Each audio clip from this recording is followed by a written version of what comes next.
So October has been filled with many important activities.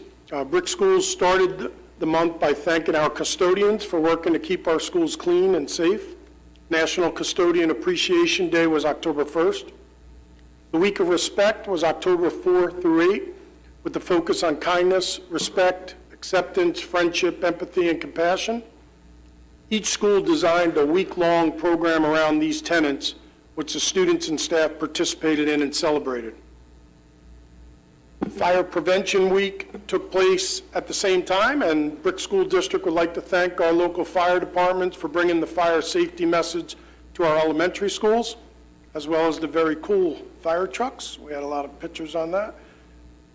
Next up was the School Violence and Awareness Week, October 18th through 22nd, with a spotlight on the importance of stopping bullying and being an upstander instead of a bystander. Additionally, it was also National School Bus Safety Week. This year's theme was one bus plus one driver equals a big impact on education. Thank you to all of our bus drivers who make a difference in the lives of our students each day. We're currently in Red Ribbon Week, which is the oldest and the largest drug prevention awareness program. In 1988, the National Family Partnership coordinated the first National Red Ribbon Week with President and Mrs. Reagan serving as honorary chairpersons. Since then, the Red Ribbon campaign has taken on a national significance, and National Family Partnership, NFP, continues to coordinate the campaign for families, schools, and communities across the nation each year. Wearing red ribbons during the month of October continues to represent our pledge to live drug-free and honors the sacrifice of all who have lost their lives in the fight against drugs. October is also Breast Cancer Awareness Month in honor of all those who are fighting breast cancer and for those who have lost their battle to breast cancer. Our student athletes wore pink as part of their uniforms all month. Thank you to staff, students, and the community for all your efforts recognizing, honoring, and celebrating all these important events. Thank you also to our Brick Township Public Schools principals for all that you do in service to our students, staff, parents, and community. October is National Principals Month, and Brick Schools is very fortunate to have such an amazing team of principals leading our outstanding schools. I've spoken directly to all of our principals on the importance of their role, especially in our organizational structure, and how they are the hub of our structure for us.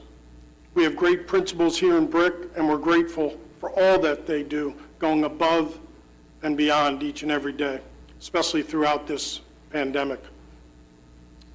November 17th, 18th, and 19th is parent-teacher conferences. Please look for communication from your principal or of your student's school or child's schools and their teacher regarding scheduling a conference for those days. Just a reminder, these are early dismissal days for students. Congratulations to Ms. Walrath for completing the requirements for Master Board Member certification through the New Jersey School Boards Association Board Member Academy and successfully passing the Master Board Member exam, right? That was just a week ago, I think. The Master Board Member Award recognizes professional development in areas critical to effective school board governance. We commend you on your achievement and thank you for your dedication and commitment to the Brick Schools community. Thank you. I recently attended a few workshops on social and emotional learning. One actually this morning with a few of my colleagues. I don't want to bring us down, but I want to speak a little bit about an alarming trend in the increase of poor mental and emotional health as well as well-being for our students. And here's some data I just got this morning, actually. From 2019 until present, we've seen an increase, 29%, of parents said that their child's mental or emotional health was harmed, and 31% of parents said that their child's mental or emotional health was worse than before the pandemic. Recent data shows that many children have exhibited signs of increased irritability. I live with a high school senior. Clinginess and fear, and have issues with sleeping and poor appetite. Even before the pandemic, many children in the United States were living with mental health disorders. on average in 2019, prior to pre-pandemic, among children ages 3 through 17, 8%, that's 5.2 million, had anxiety disorder, 4%, 2.3 million, had depressive disorder, and 9%, 5.3 million, had attention deficit disorder or attention deficit hyperactivity disorder, ADD or ADHD. Other mental health disorders among children and adolescents include obsessive compulsive disorder, OCD, post-traumatic stress disorder, and eating disorders. We've seen a huge increase in these numbers since 2019 due to the pandemic. Other poor mental outcomes have increased as well in recent years, such as persistent feelings of sadness or hopelessness and suicidal tendencies. There was a 22.3% spike in ER trips for potential suicides by children 12 to 17 in the summer of 2020 compared to the prior summer of 2019. According to the findings published recently by the CDC, they have a morbidity and mortality report that they publish, I believe, weekly or monthly. This trend continued into 2021 and was recently up 39.1% from 2020. As you know, many mental health conditions developed by adolescents and if unaddressed can persist into adulthood and limit a quality of life. We all need to talk with our young people, never more than now. We can't wait for them to come to us. We need to go to them. Teaching and learning and teaching the soft skills traditionally associated with conflict resolution, character education, has evolved over the last 30 years from wishy-washy to being an integral part of educating the whole child. It's now what we call social and emotional learning, or SEL. For example, I use a lot of examples in my wife's kindergarten class, but a good example would be at a morning meeting, a young child could sit in a special chair or receives a round of compliments for his or her classmates, or a teacher may ask for bucket fillers. That's a one we do, I think, in one of our elementary schools, where other students fill the student's bucket with compliments. They may show a smiley face or a frown face in the morning to see what kind of mood they're in. Mornings often start with such honest sharing, thoughtful words, and concerned listening in many of our elementary schools here. Social and emotional learning is the process through which we learn to recognize and manage emotions, care about others, make good decisions, behave responsibly, develop positive relationships, and avoid negative behaviors. Since the pandemic, discipline is up, non-compliance behavior has increased, many other factors that you could see through data as probably a factor from the pandemic. SEL educators and researchers believe that by integrating SEL into schools, we could teach students critical life skills that will not only help their personal development, but also their academic performance as well. When educators foster a caring school environment and teach core social skills, a cycle develops in which positive interactions beget more positive interactions. All this creates a culture in which students and teachers respect one and enjoy being together, further strengthening relationships and motivating both students and teachers to do their best. I said at the board meeting here when I first was approved, basically that I really believe it's not special programs, big budgets, anything like that that makes great school districts, but it's people and relationships. And more specific, I said it was teacher-student relationships. Young people do not care how much you know until they know how much you care. Every young person needs that adult advocate. All we could do is create a learning environment that fosters that relationship, and then we'll be successful, and I really believe that. I want to continue to foster that environment here in Brick, where young people thrive, specifically with our teachers. SEL is a methodology that helps students of all ages to better comprehend their emotions, to feel those emotions fully, and demonstrate empathy for others. These learned behaviors are then used to help students make positive, responsible decisions, create frameworks to achieve their goals, and build positive relationships with others, and self-efficacy and grit with themselves. When educators make academic lessons more personal and relative to that student or that that person's life or that environment, and they may be less to mentally check out during their subjects. By fostering a sense of empathy, self-awareness, and feelings of safety and inclusiveness in the classroom, SEL can have a positive impact that lasts a lifetime.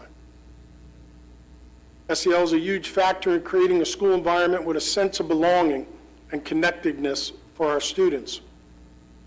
This is something that I actually wrote my dissertation on about an advisory program. The sense of belonging and connectedness to school is what keeps attendance, grades, co-curricular involvement, and behaviors down.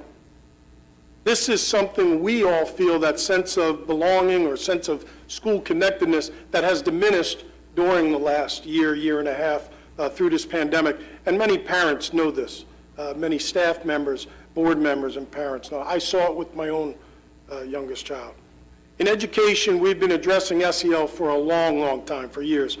And we've been teaching it in brick schools for some time too, prior to me ever being here. This year, we focused it as a priority the last few years, and this year we even made it a district goal. Intertwined cross-curricular SEL helps us to capture our students' voice, engage their health, safety, security, and well-being during this time of crisis. This morning I heard a speaker, actually an ex-BRIC alum and teacher and coach, Dan Duddy, speak specifically about mentoring and supporting students. I think he joked, and I know many of us have mass many of us, he said he remembers, falling in love with a girl in his class because of her smile back in 1970. He says, just take that picture out. Many students are wearing masks in school. That social interaction, relearning that, coming back into the classroom. Those things have changed. And I think he said now more than ever, we need that connection. And it's something, like I said, I studied and researched. It's something that's been talked about in schools. I have done as a leader, and this is a bad job communicating all the things we have been doing with SEL and all the things we continued to do with SEL. So I thought it was important that I would communicate that tonight as well. BRIC is a great community, and both the Board of Education and administration encourages parental involvement every day. That's what makes our community and BRIC schools great. Having said that, we have stayed the course in this time of crisis by not buying into national divisiveness. This community is great because we unite in times of trouble lately and come together for the betterment of our children. I want to end with this quote that was given to me by Maddie J.T. Stepanek. Unity is strength. When there is teamwork and collaboration, wonderful things can be further achieved.